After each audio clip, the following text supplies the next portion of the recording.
Hello, welcome everyone to Chain Wrestling. I've changed the name of it already, Samer. I screwed up the name last time, and now I just changed the name of it. Now, right? Chain Wrestling here on Fightful Overbooked. I'm Jeremy Lambert, joined by my heterosexual life mate, Samer Kadi. What's up, buddy? I'm not used to you changing names of shows that we do together at all. At least this one is good. I'll say that much. Occupy the Throne was good. Come on. Come on. Don't get me started. Come on. You love that name. That's what made you famous. 10 years later, it's literally been 10 years, almost to the day, and I'm not really forgiving you for that one. Why? That's what made you famous, man. Occupy the Throne. What do you mean? I wrote for 411 before that show, before we started doing that column. Yeah, but no one really knew about you. No one cared about you. Oh, nice. So you put me over? Yeah, that's all I do. I just put people over all the time. So you're a jobber? No, I'm the point guard. I'm dishing out the assist to everybody. Oh, I see. Okay, so it's a basketball term, not wrestling term. Yeah, more basketball than wrestling. You can put people over as like a big star and remain like a big star. Like that's still a thing, right? Well, actually, I mean, it's fairly topical with what we're going to discuss tonight with Mick Foley, so maybe you're right. Yeah. So today, everybody, we're going to talk about Cactus Jack, Triple H, Hell in a Cell from No Way Out 2000, and we're going to link that to Sasha Banks, Bayley from Hell in a Cell 2020. So 2 Hell in a Cell matches, 2 wildly different Hell in a Cell matches. And if you are new to this show, we've only done one other episode, but to explain the premise of it, Samer is a lapsed wrestling fan. Loved it in the Attitude Era, kind of checked out after that. Watches it, really doesn't watch it at all. Watched it briefly for NXT TakeOver time period when I told you some good stuff to watch, but hasn't seen a lot, if any, of this new stuff. So we take a match from the past that he's either familiar with or at least knows the participants and knows the surroundings of that match, and we link it to something kind of more modern age and try to make connections to it. Get Samer's thoughts on how they go together, what's changed over, in this case, 2 decades when it comes to Hell in a Cell, and if there are actual links, like the last 2 matches that we did were Brett and 1-2-3 Kid against CM Punk and Darby Allin, where there were like legitimate flat out callbacks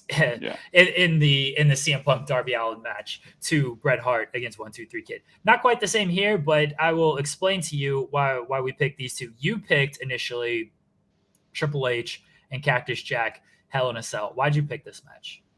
Well, I think for some reason I wanted to watch the street fight because that was my original pitch. Yeah. But I think I just texted you Triple H versus Cactus, and you said street fight or Hell in a Cell. And then it hit me like the street fight is the obvious one, right? It's a fantastic match. Everybody loves it. I mean, there's not much more to say about it. But the Hell in a Cell one kind of historically at least gets lost in the shuffle. So I figured maybe that would be the more interesting choice. And that's how we went with it. But to answer your original question, it's just nostalgia trip. I mean, 2000 was my favorite wrestling year ever. At least in WWE. I thought WWF was firing on all cylinders that year. And that particular feud, really set things in motion in spite of Stone Cold's absence at the time. And the company was just firing on all cylinders regardless. I love that feud. So I guess we'll get to talk about it more in a bit, but that's why I ended up choosing this match. You love WCW 2000. A lot of jokes. Well, yeah. I mean, for those who don't know, I'm a huge WCW mark. Just flat out huge, shameless WCW mark. WCW circa 2000 is interesting. Let's say that much. Jeremy and I love talking about that time period because I remember you hadn't seen much of that stuff until you rewatched it, or maybe hadn't paid too much attention to it. Yeah, I'd seen it because I watched it as it completely fell off a cliff, but I did not go back and revisit any of it. Right. But since I'm a complete mark, like I would remember some of that stuff, but then you'd watch and you would text me about it and we'd have a laugh. So yes, 2000 is my favorite year for both companies, but for very different reasons. Yeah, 2000 WWF was really good. I've been watching, I watched the Rumble, not in the lead up to this year's Royal Rumble. So I ended up watching the street fight while I was watching the 2000 Rumble, and like that match is so great.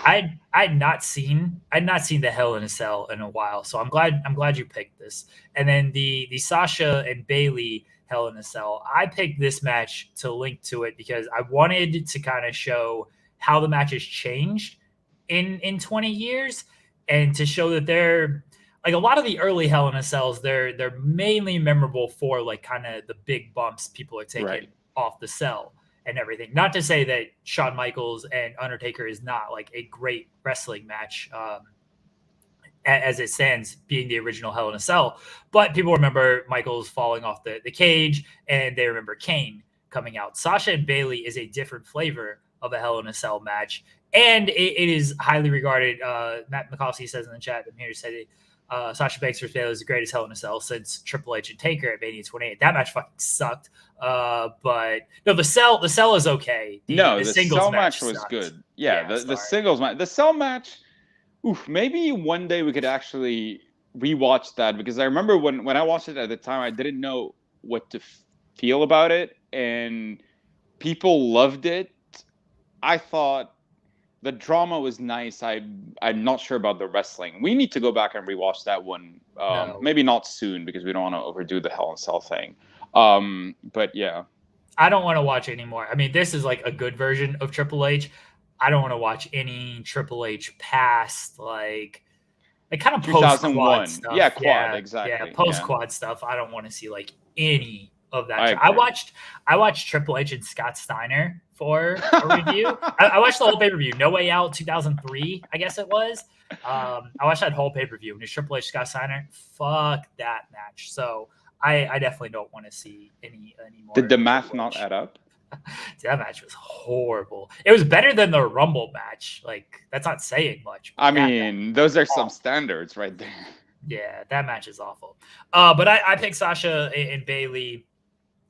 To highlight the differences of the Cell matches two decades later, and to kind of show what the women did in the Hell in a Cell, because people will say it is, and I agree with him, it's the best women's Hell in a Cell match, and it's up there with a lot of the men's Hell in a Cell matches. Matthew also says that it's the greatest Hell in a Cell in the last decade. My other choice was Usos against New Day. People know how much I love that match. That's a tag team Hell in a Cell match, and that is up there in terms of when it comes to Triple H and Cactus, in terms of like sort of the violence and the anger that those two teams emote in reference to, or in comparison to, Triple H and Cactus, because there is a sort of a blood feud element to Sasha and Bayley, and we'll get into it when we talk about it, but some of it doesn't always translate, especially, when you compare it to the Triple H and Cactus stuff. Let's talk about Triple H and Cactus Jack, though. If you don't know the story of this is Foley is going to retire if he loses, which stuck for about a week or two. And they just came off this hellacious street fight.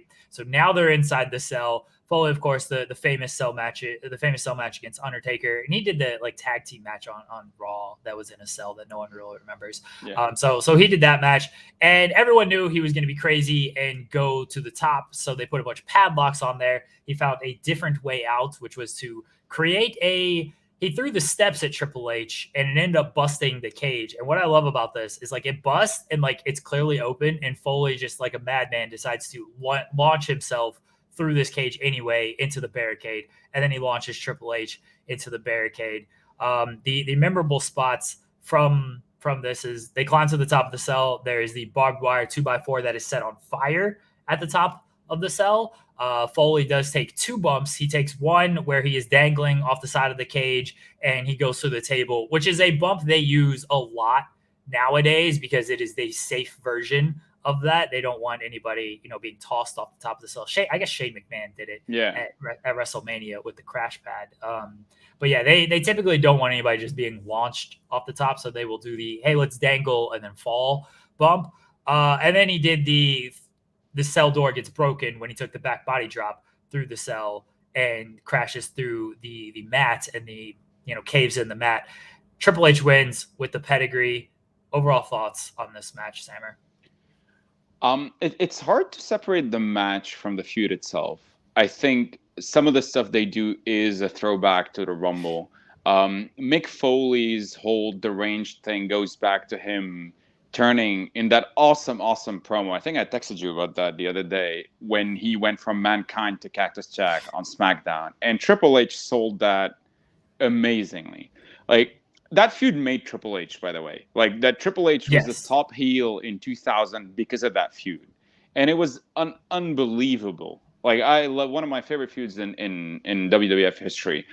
I feel like the story leading up to the match, beyond their hatred and everything, with Mick sort of vowing to somehow find a way to climb on top of the cell, is, I mean, very ham-fisted and foreshadowing. But at the same time, I understand why they felt the need to do that.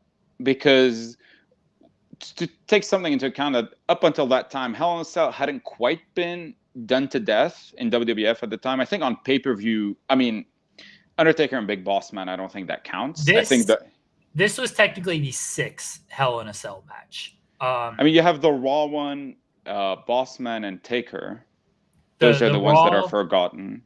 Yeah, those are the ones that are forgotten. And then you have Foley and Taker from King of the Ring. You have Michaels and Taker. There was one more, because I actually looked this up, and now I've even forgotten, even though I've looked it up. But I'll check it out in a second.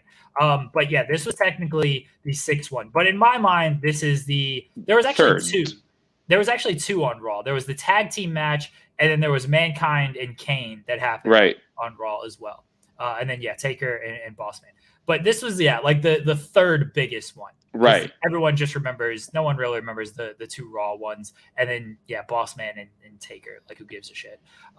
It's really Michaels Taker and Foley Taker are the 2 memorable ones before this one.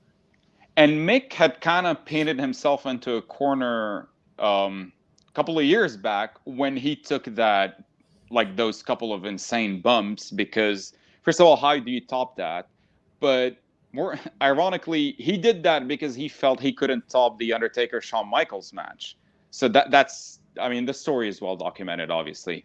So now you end up in a match in which Mick, I don't think, is as hampered as he was in the Undertaker match, because that's part of the reason why they started on top of the cage, because Mick, both, I think Taker had both. Taker had an ankle injury. Yeah. Right.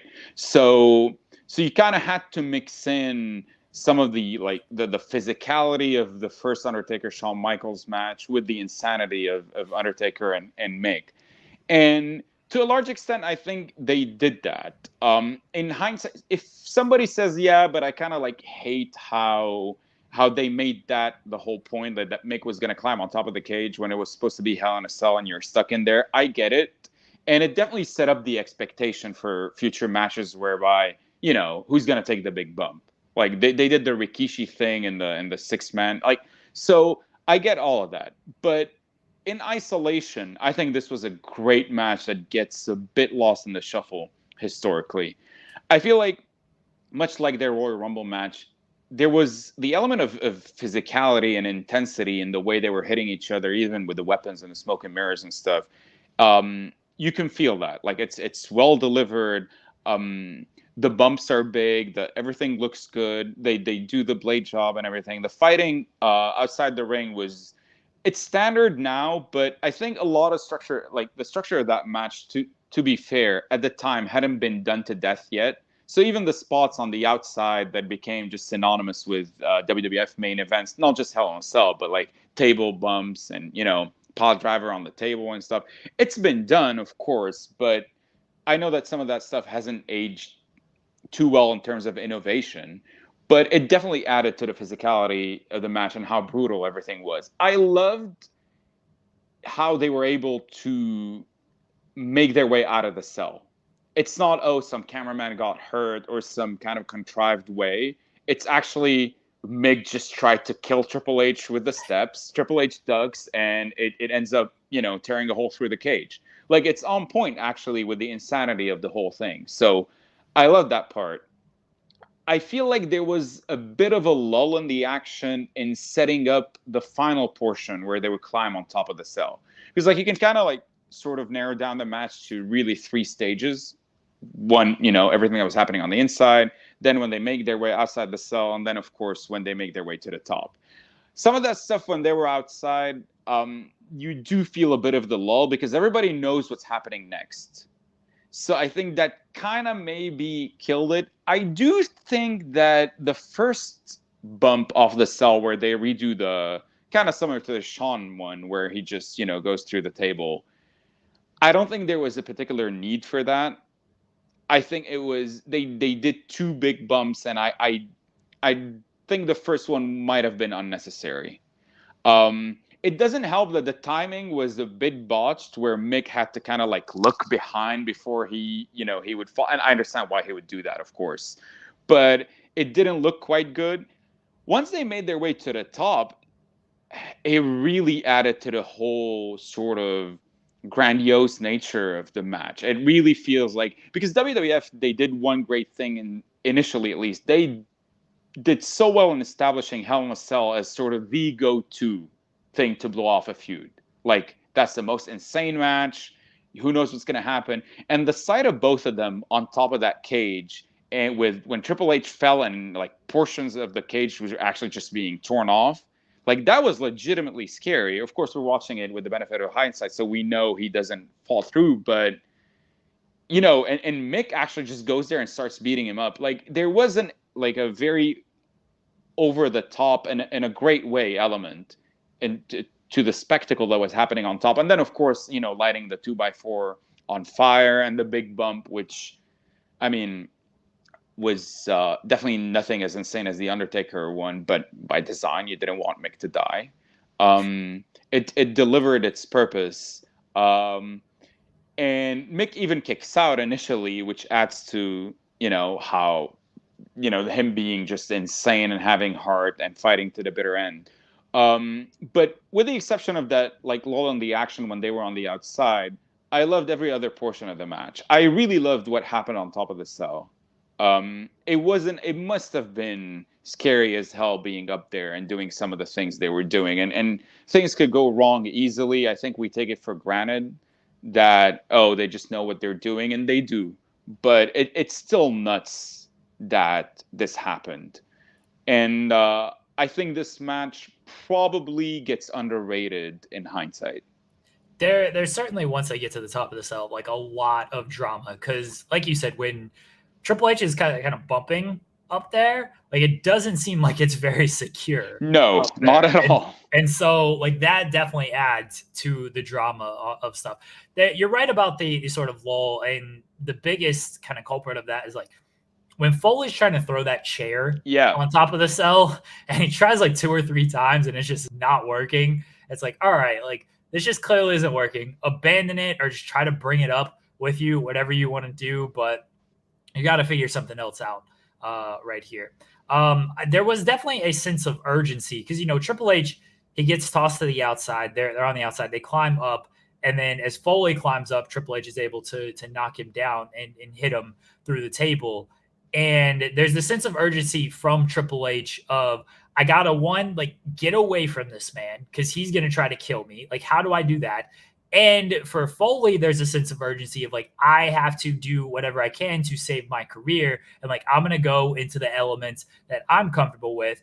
And it is weird that Foley would be, okay, I'm comfortable on top of the cell and stuff, considering he hasn't had much luck on top of the cell throughout his career. But like that, he wants to drag Triple H into unfamiliar territory with that kind of stuff. And for Triple H, they're on top of the urgency of getting away. There's this urgency of putting this man away. And what do I have to do to kind of kill this man? I love Triple H's reaction after he backdrops him through the cell, and he comes down and Foley's hand, he just like kicks his hand and like it moves and everything. And he's like irate that, like, is this man really isn't going to die?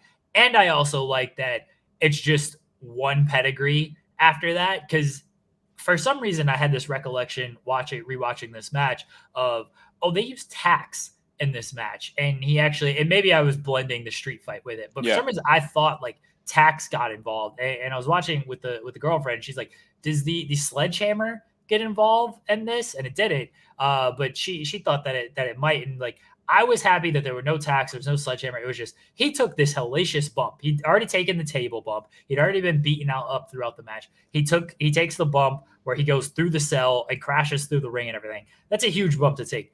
I didn't need more on top of that. And I was completely fine with one pedigree done. That's the end of it. And maybe it comes off like sort of flat. I think the flatness is more due to Foley lost. That's the end of his career for 3 weeks or 2 weeks, and not the flatness of, oh, that's it. Because I think anybody watching, like, yeah, that probably should be it based on everything that he went through in this match. Because nowadays there is a lot of stuff where it's like they do all this cool shit, and it's like that's just not enough. You got to keep hitting them with more finishers. You got to keep topping your last move and stuff. And sometimes when you get spots like this, that is enough. You fall through the cell, through the mat, that's enough. You don't need to do too much after that. So I really like the finality of after that spot. It was just one more move, pedigree, and it was probably Triple H like, nah, brother, I gotta win with my finisher. Can't just have this cell bump be the end of it. Got to make the pedigree look strong. You're right that it's like underrated because I think people obviously remember Michaels and Taker since it was the first. They remember the big bumps in the Foley match. Like this match is better, or in the Taker match. This match is better than Taker in Foley. It's definitely a better wrestling match. Yes, I think we're like in a disagreement on this, the Taker Foley match, because I look at it as like the two bumps, and obviously they play a role in that match, but otherwise it's just kind of a garbage match. This is actually a good wrestling match, and it has big bumps in it. I remember once saying if you take out Porzingis and Luka from the Mavericks, then they would suck. And you said, well, but you're taking out Porzingis and Luka. Well, I would say that you're right. Of course, in terms of match quality, everything in between the two big bumps and the Foley Taker match isn't much. But the fact is, first of all, the bumps are there, and if sometimes the spectacle is enough to carry it. Secondly, I do think the story of both of them being hurt and the story of whether the cage was supposed to break during the second bump, or how exactly it was supposed to go down and it didn't. The fact that they had to improvise and Terry Funk buying some time, like knowing all of that, I think helps a lot of wrestling fans not just forgive, but maybe even appreciate the other portions of that match.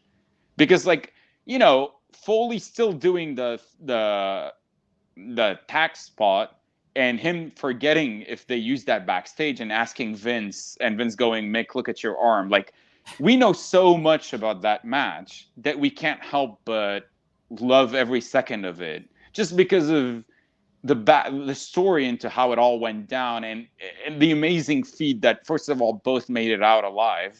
At least Foley made it out alive, but that Taker also on a broken ankle was able to carry him throughout the match to deliver what ended up being an all-time classic for one reason or another. I do agree with you that in terms of pure match quality, start to finish, I don't think there's comparison. I think the Triple H Foley match is better, but it's also kind of an unfair comparison to begin with. Keep in mind the feud itself. Taker and Mankind had feuded forever, but for that year, that was quickly thrown away together, and they didn't know what to do with both these guys. Like, all right, I guess you can have a feud with one another, and then they threw in the Hell in a Cell thing. So everything was kind of like done very rushed, and they were able to produce, or Mick specifically was able to produce probably the most famous match in WWF history, honestly, now that I think about it. Wow. But definitely start to finish, given the backstory, given the feud, given their Rumble match, and they were never going to top the Rumble match, but they sure as hell did a great job at sort of not dropping too far off, to put it that way.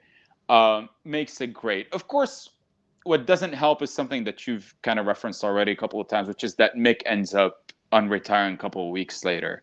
It's ironic that in a year that, we were just talking about how awesome 2000 was for WWF, the whole WrestleMania main event thing was botched. Everything about it. It sucked.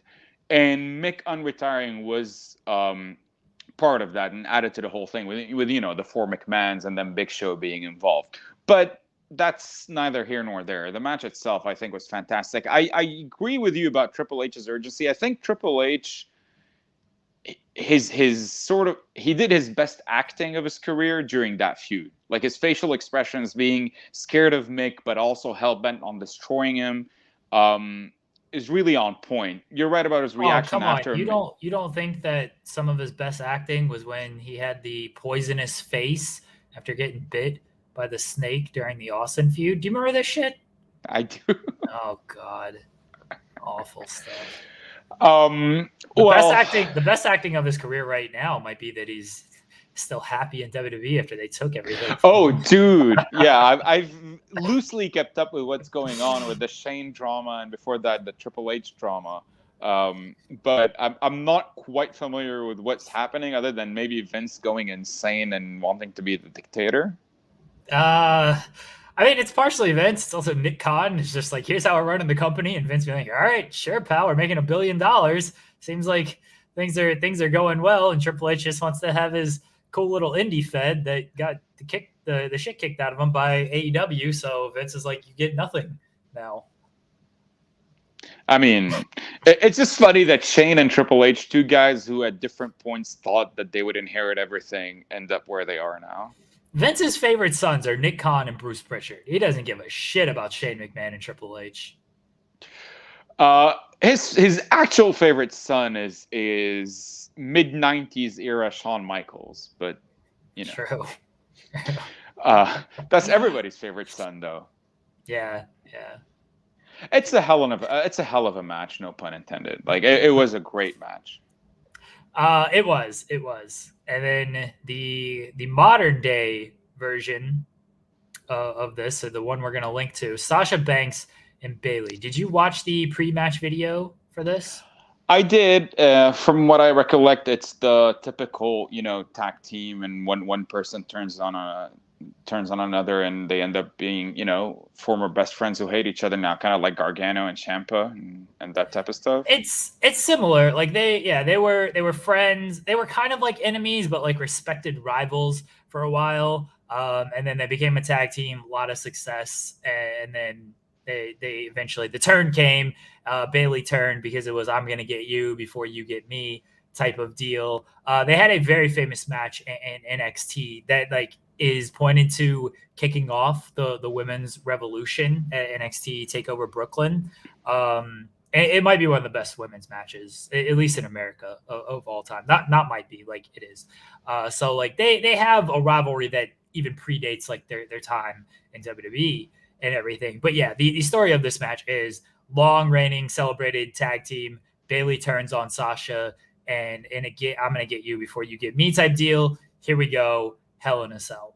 And then, but the differences obviously in this match is, while there is a blood feud element to it, as it is two former best friends, they don't like have the urgency to just beat the shit out of each other with weapons. Like a lot of the weapon-based spots, there's obviously the kendo stick shots and everything, but a lot of the weapon-based spots are like move setups. Like Sasha is using the Meteora all throughout the match. There's the drop toe hold onto the kendo stick apparatus. When they set up the chairs and the ladder, there's the frog splash with all of that. There's a lot of the weapon-based spots are actually move related, instead of I'm going to take this and I'm just going to pound this against your back or against your head, because obviously they don't do headshots nowadays. So it is a crafted, and this is something I think Sasha Banks is. I think she's the best female wrestler in America. I'm not familiar enough with Japan to know everything that goes on over there. But in America, I'd take Sasha Banks like number one on my big board. But it is like a lot of move-based weapons.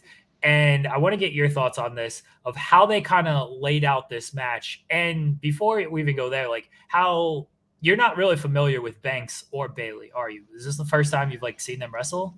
I'm not familiar with women's wrestling in general, because by the time I stopped keeping up full time, women's wrestling back then wasn't huge. I mean, Trish was gone. Lita was on her way out. I think Mickie James was out. Molly Holly was out. So it's not like the WWE roster at the time was filled with talented women wrestlers. So I really missed out on the women's revolution thing in WWE with all, the talented athletes who were there and, the improved in-ring work. So I was not familiar with either of them. I did come out being very impressed with both, and I would say, and this is the obvious thing to say, that Sasha looks awesome as a wrestler. I mean, she's like a fantastic athlete. Her shit looks so good. She sells amazing. Yes. That really struck me. I'll get to that, and actually, to answer your, it's sort of on brand with what you were discussing with the moves thing. That sunset flip spot in the corner where Sasha bangs her head, the back of her head against the chair, and she just lays there motionless. First of all, the spot is amazing, but the sell was fantastic. I agree with you about about the weapons and how they set up the moves, and I loved it. I thought the opening portion of the match was fantastic because it was much faster paced than the usual deliberate pace of Hell in a Cell. Because if you think back of the classic Hell in a Cell matches, you have The Undertaker slowly stalking down Shawn Michaels and then Shawn, bumping all over the place. You have Triple H and Cactus, two behemoth, beating up on each other, and the blade jobs and all that. And of course, you said it, the shots to the head.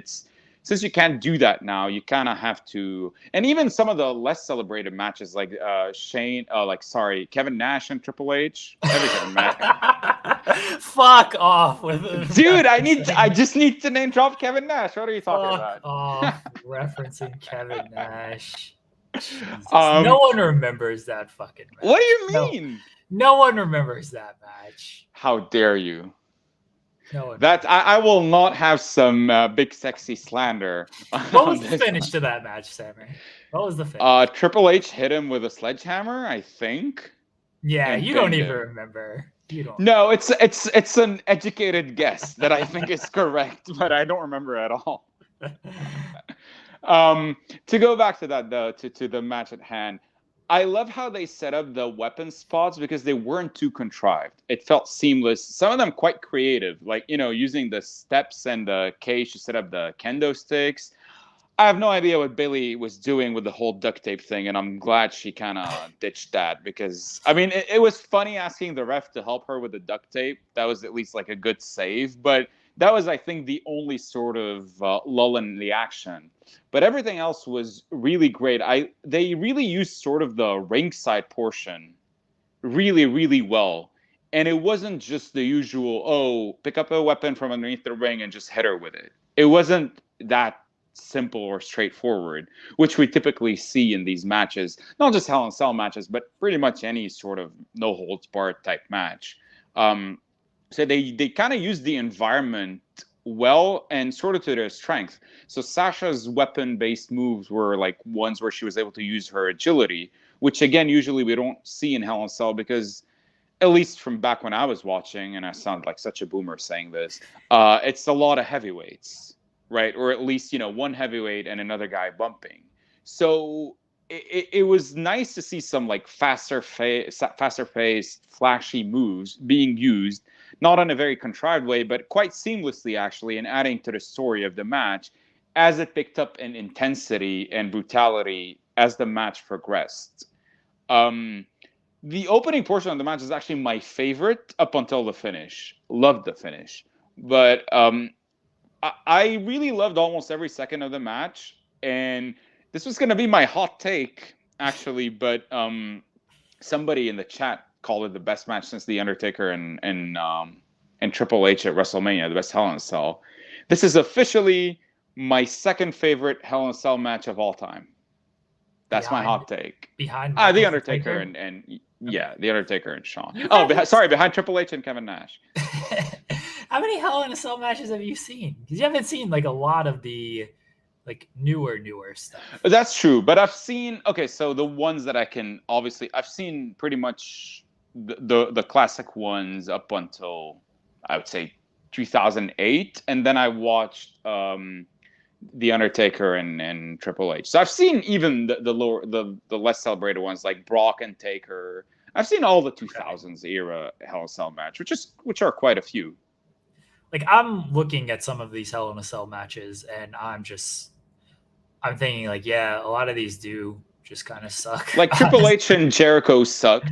Triple H and Jericho was awful. Yeah. That whole feud, though, was awful. But Shawn Michaels and Triple H, 43 minutes of boring ass. Dude, that sucked. Triple H that was 3 stages. So many of these. Yeah, that was 3 stages. No. They had a Hell in a Cell match, dude. Oh, it was awful. Right. Yeah. Sorry. Yeah. 47 minutes. Yeah. Shit. 47? Did I say 43? 47 minutes. You shortchanged it. Dude, self-indulgent bullshit. They should have just done the Randy Orton Triple H hit all your finishers in the opening portion and just get it done with. I think Batista and Triple H might have had a good Hell in a Cell match. That one was good. Yeah. There's an Edge and Undertaker one. It might be the SummerSlam one. I feel like that was a good Hell in a Cell match. There's a lot of not so good ones. My recent one that I really like is the Usos and the New Day. I think that one is fantastic. A lot of the WrestleMania ones aren't that good. Like Undertaker and Shane sucked. There's a Kevin Owens Shane McMahon one that is like I feel like that was god awful. From what I remember the spot that Shane did in that match, which is very similar to the Undertaker, to one he did with the Undertaker, right? Yeah. On the, Hell in a Cell has lost its luster over the years because they just created a monthly pay-per-view called Hell in a Cell. So it's like, all right, we got to have Hell in a Cell matches here. So it became less about, hey, we're going to blow off big feuds with this match, and more about, all right, what 2 people can we throw inside Hell in a Cell on this month who are feuding against each other? This was one, Sasha Banks and Bayley. There were 3 Hell in a Cell matches on this pay-per-view. Can we talk about how awful the Red Cell is, though? Okay, so I wanted to get your thoughts on a couple of things. One is the Red Cell, because you are not too familiar with that concept. At first, I thought it was like a special tailor-made cell they did for the women's match. Then I thought, like, that doesn't make any sense. It's the pay-per-view is called Hell in a Cell. They're not, changing cells up in the rafters. Doesn't make any sense. That'd be tremendous. Also, that would have been really stupid. If they did that just for the women, that would have been really stupid anyway. I don't like the way it looks. I think there was like a certain feeling of barbarity, of like primal savagery associated with the previous cell that is lost with this one.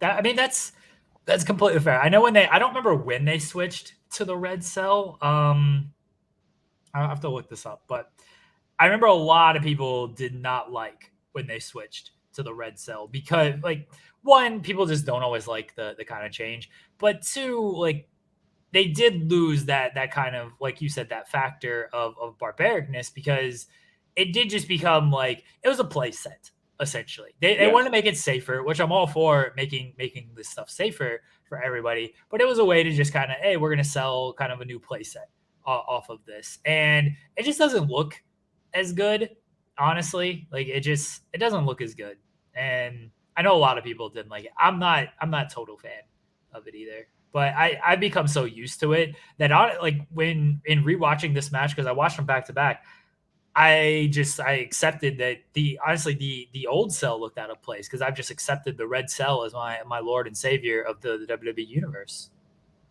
I mean, that makes sense, but how many years has it been since they made the shift?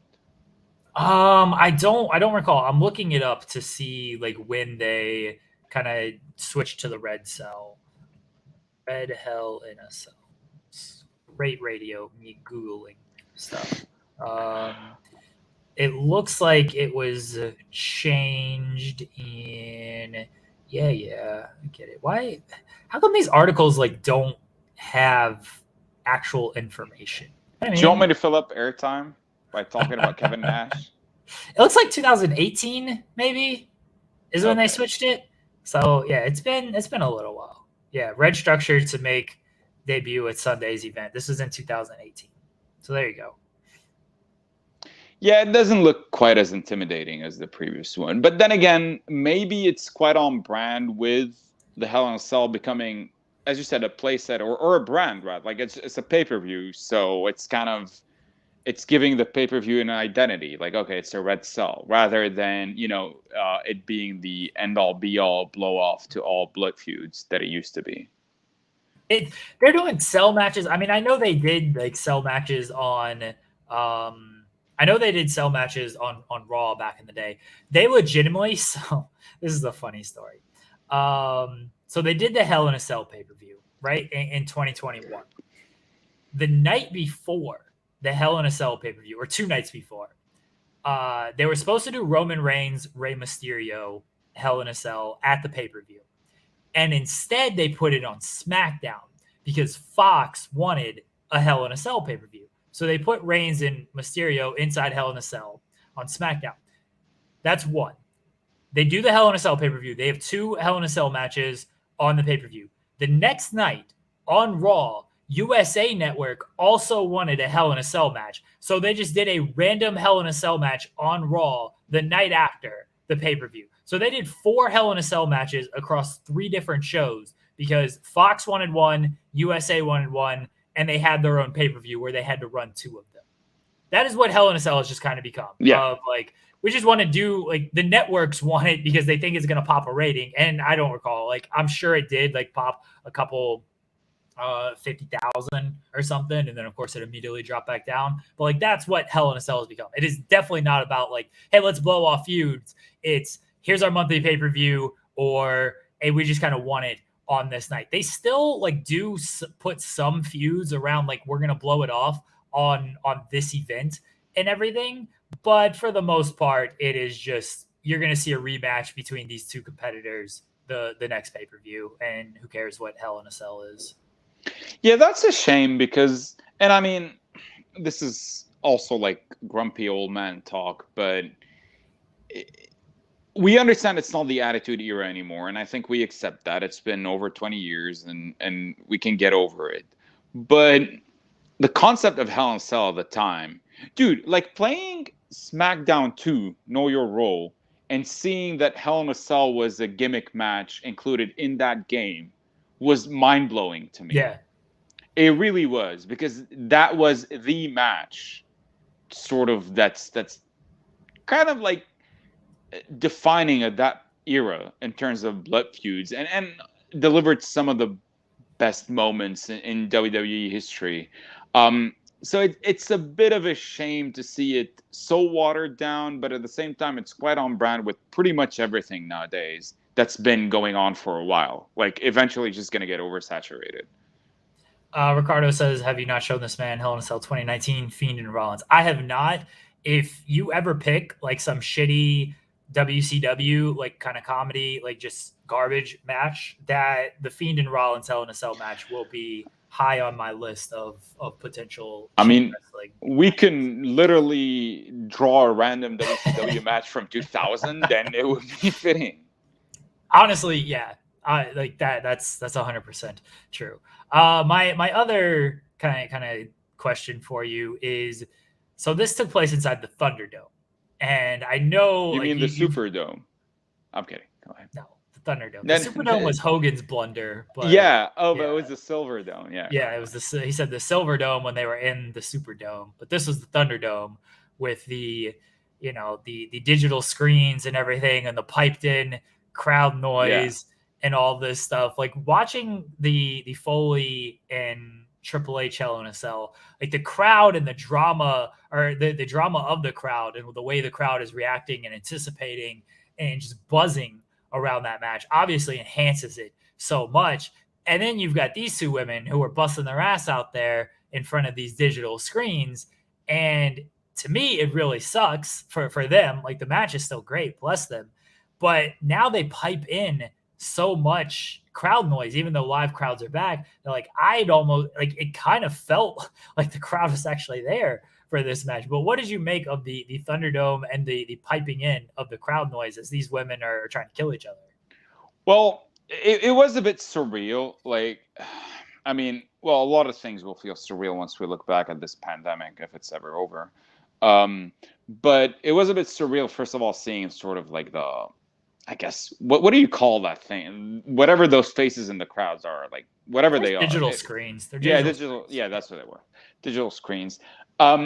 When you don't actually see them, sometimes you don't really notice it because sort of the reaction is matching the action, so you don't really process that. Okay, I feel like they're reacting to a big spot or a chair shot or whatever.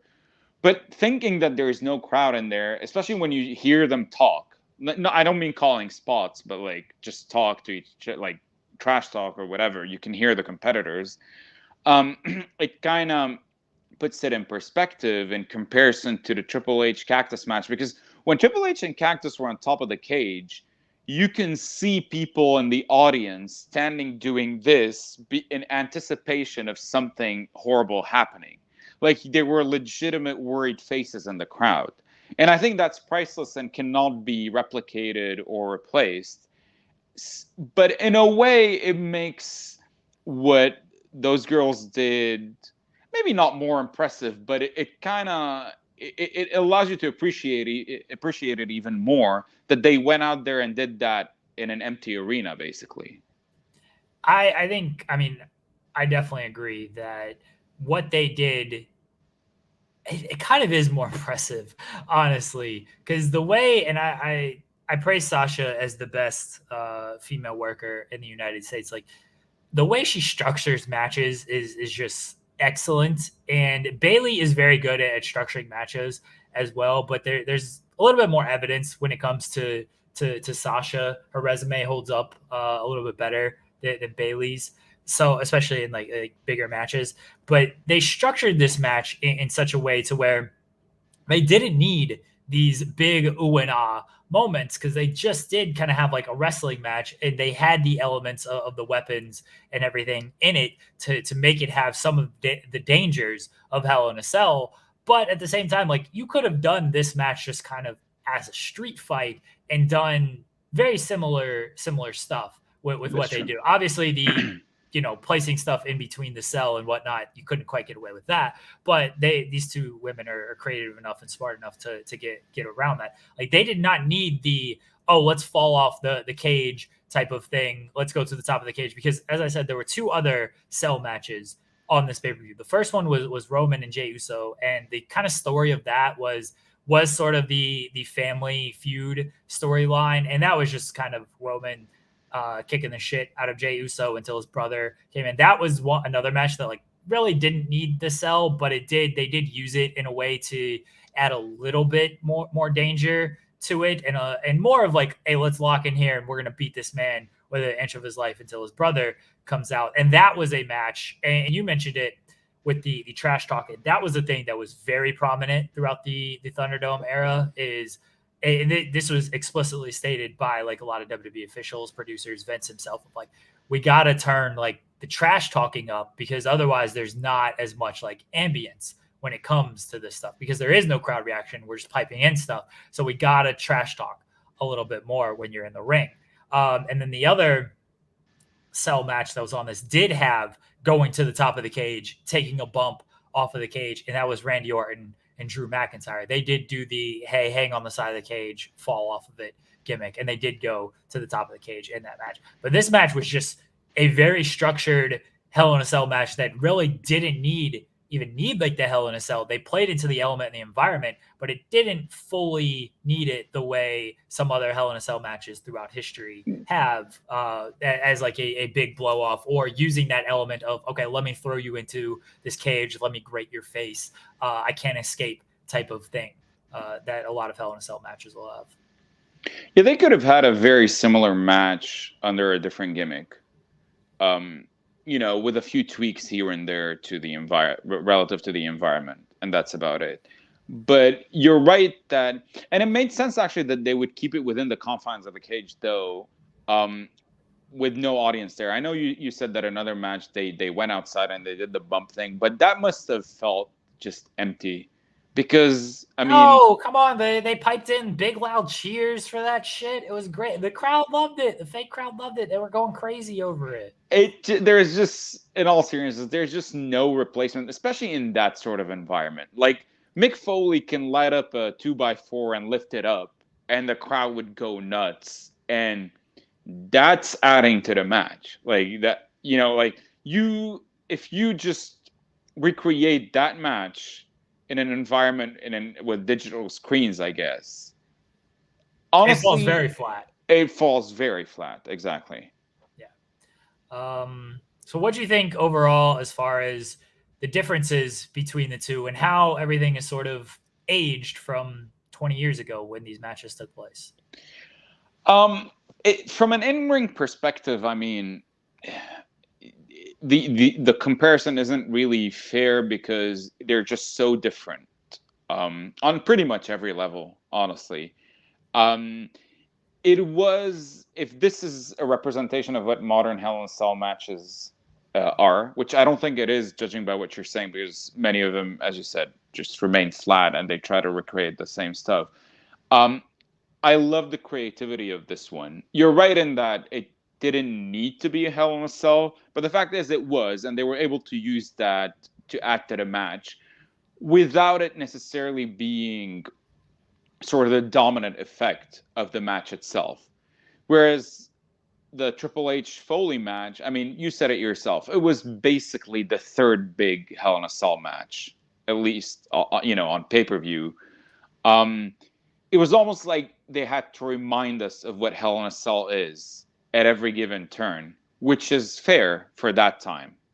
Because, that was still sort of, you had the story of what Hell in a Cell had done to Mick Foley and, with him fighting for his career. And of course, there's the backstory of him being inspired by Jimmy Superfly Snuka jumping off the cage and that stuff. So it was very fitting for those guys. Whereas, and granted, I am not nearly as familiar with the contestants of the second one. Putting the story aside, the in-ring work was just like absolutely fantastic in terms of display of athleticism. I do think one thing that sort of is a bit, I don't want to say necessarily unfortunate, but for nostalgic purposes kind of takes away. I know they can't do that stuff now, and it's for the better, knowing what we know. But the brutality of those matches with the blading and the chair shots and, it's 2x4s to the head and that stuff, that's still unique. Well, it wasn't unique for that time, but unique compared to now, to where the physicality aspect of Hell in a Cell, I don't know that it can't be fully recreated nowadays. But granted, I'm saying that without having watched any of the other modern ones. Yeah. And that's sort of, they can't recreate the brutality of yesteryear because of all the sort of rules in place that they have now. There is a very good Edge in Seth Rollins Hell in a Cell match that took place last year. I prefer the Sasha Banks Bayley match. That's why I picked it. But the Edge and Seth Rollins match, they do their best to sort of, within the confines of what they can do, because you don't see as much blood. Obviously, the stuff to the head is off limits. And you don't even see like a lot of the big bumps, especially like falling off. They still do the side fall off the cage kind of stuff. But even Edge and Seth Rollins, it just took place inside the cage. But there are definitely limitations nowadays that they're able to, or they have to work around compared to back in the day, where it's just like, we can just kind of get away with doing big spots and doing, really beating the shit out of each other type of things and going from there. So yeah. Can I give a shout out to one thing? What's that? Mick Foley's running knee spot into the steps never gets old, and it's insane. I don't know, like that man, as if we needed further proof that he's insane. And this was tame by his standards. But every time I see it, I shake my head. That's all. It's so rough. It's so rough when he does that. Like watching it nowadays, man, I don't know how this man walks, honestly. That's like true. Compared to a lot of wrestlers nowadays, like he's not in the best shape ever, but when you think about like what he put himself through, he's honestly not doing too bad compared to a lot of wrestlers. Well, also how coherent and smart he is. I mean, that also. I mean, he wouldn't have been the first guy you would think that about. Not because Mick had always had a great reputation for being smart and kind, and his politics don't seem to be awful, but with how many. Like, with the amount of punishment this guy has taken to pretty much every inch of his body, the fact that he looks and moves and talks the way he does now is honestly a miracle. Yeah, 100%. But he would do more crazy shit now. He'd probably do some crazy shit nowadays if he really wanted to. He'll do some dumb shit in GCW soon enough. Samer, you didn't text me any high takes recently? It's been a busy week, but I promise I'll make up for it. I feel like at trade deadline stuff, you're gonna have some. That's coming up on Thursday. I need to step up my game, I guess. Yeah, smoke up some more. Nobody that knows me would say that, but the fans want Samer's high takes on stuff. This is the second show, and I'm also sober for this one. As I grow a little more comfortable, it's only a matter of time before you get these high takes on air. Yeah, it'll just show up high. That's completely fine. I told you I don't care. You're not paid to be here, so do what you want to be here. I should be, though. If there's anything that I learned from my wrestling idol Kevin Nash, is that I shouldn't do these things for free. Yeah, you didn't really take good lessons from him if you're just showing up for free to do this. That's true. Well, I did take good lessons from you. I do it for the love of this business. That's true. I feel like if Shawn Michaels was like, "Hey, Kev, can you do this?" He'd probably just be like, "Yeah, sure." You made me. I didn't make you any money, but I did make you famous. So you're the Shawn Michaels to my Kevin Nash. I love this. All right, let's go with that. I think that's about right, isn't it? It is. I guess now we should go somewhere and do drugs and get drunk. I'm off the drug game. You know that. Oh, so you're Shawn Michaels after he found Jesus. Yes, yeah. 100%. Okay, not balding and eyes going in different directions, but yes. Okay, that aside, I'll take that. Shawn Michaels. Okay, maybe we can discuss that on another podcast. But it's a yes or no question. Did Shawn Michaels have more great matches after he found Jesus than before? I thought you were going to say, did Shawn Michaels have sunny days? Did he have more great matches after? It's really tough. We've had this debate before.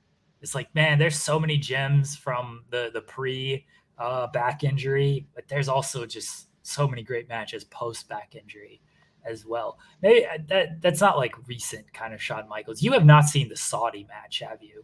No, why would I? Yeah, you haven't made me. So if you ask me to, maybe I will.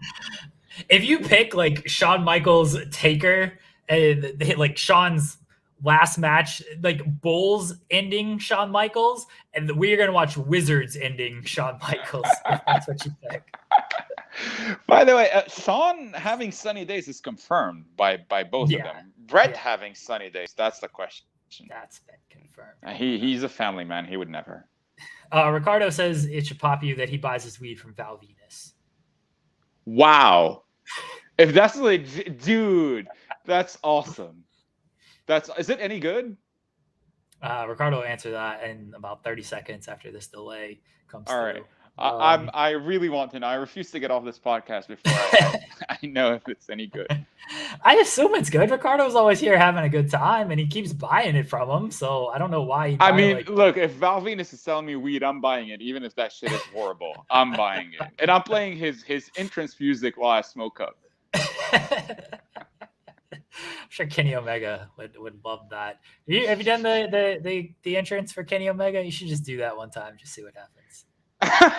Maybe I will. All right. I'm trying to destroy my relationship, but I won't. He says he runs a dispensary here in Arizona. It's good shit. There you go.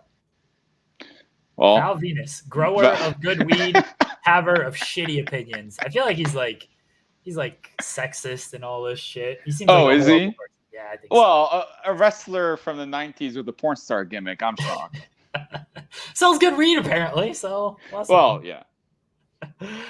All right, Samer, I appreciate you joining us. Do you have a match that you want to watch for next week?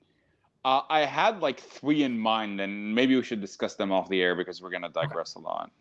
Okay, that's fine. Well, whatever you pick, I'll figure out what kind of links together with it. Guys, we appreciate you joining us. We'll be back at a random time. There's no schedule for these shows. Samer's a busy man. I pretend to be a busy man. So we will do this. Do you want to plug your Twitter or anything? Do you want people to like actually follow you? I mean, I did get a few followers after the first show, so why not? That It's sucks. Samer Kadi 88. So SAMERKADI 88. There you go. You can follow Samer. He'll be, I'm sure, you tweet about soccer. I don't think you tweet about anything. I haven't been tweeting about soccer as much, actually, because I haven't been watching much this year. But I've got some, I'm waiting to smoke up, and I've got some scorching hot takes about one Kyrie Irving. Oh, boy. Oh, Yeah. Kyrie Irving hot takes. That should go well. I'll text them to you first, and then then we'll filter out the ones that are untweetable, and we'll take it from there. There we go. All right. I look forward to that. Kyrie, what a guy. What a guy. You know somebody who you probably don't know, but SP3, you may have seen me like tag him and stuff. I think it's his niece dates Kyrie Irving's sister. I don't think that makes sense. His niece dates Kyrie Irving. It's something like that. He has some type of link to Kyrie Irving. I can't remember what it is off the top of my head, but there's some type of link between him and Kyrie Irving, where like a relative of his dates either Kyrie himself or Kyrie's sister. So I guess it'd be his nephew, not his niece. That'd be weird. I mean, it would be weird, but it would make sense. I have so many questions that are inappropriate to ask about Kyrie. I wish I could get the story straight. I'm sorry, SP3. I'm sorry. Well, that's a story you need to get straight for the next show, and we'll discuss that on the air. I had so many questions, as I did for Val Venus. Speaking of guys with shitty opinions, Kyrie Irving. Yeah. He's gonna run James Harden out of town. I can't wait. See, now that's a good thing that would come out of Kyrie. That's true. You're gonna will this James Harden Ben Simmons trade into. Dude, I was honestly, remember we were FaceTiming when I first brought it up like months ago, before the season had even started, that this would be the thing to go to. So we spoke Russell Westbrook to the Lakers to existence, much to everybody's regret, including Russell Westbrook's, and we're gonna speak this into existence. That poor guy. Oh Russell God. Westbrook. He's gonna win the title this year, though. I have faith. They're gonna turn it around. I would pay money to see that. It'd be great. Like Russell Westbrook is like the 5th best player on the team, but the 2nd highest paid. It'd be tremendous. I mean, hey, it worked for Kevin Nash his entire career. Guys, we appreciate you joining us. It worked for Kevin Durant in Golden State. Guys, we appreciate you joining us on this. We'll be back whenever we're back, everyone. Check out all the other cool stuff we got going on here at Fightful Overbooked. New content every single day. In about an hour and a half, a new episode of Grappy Hour premieres with Joel and oh my God, I forget Lily. I'm gonna blank on her name. She's gonna kill me.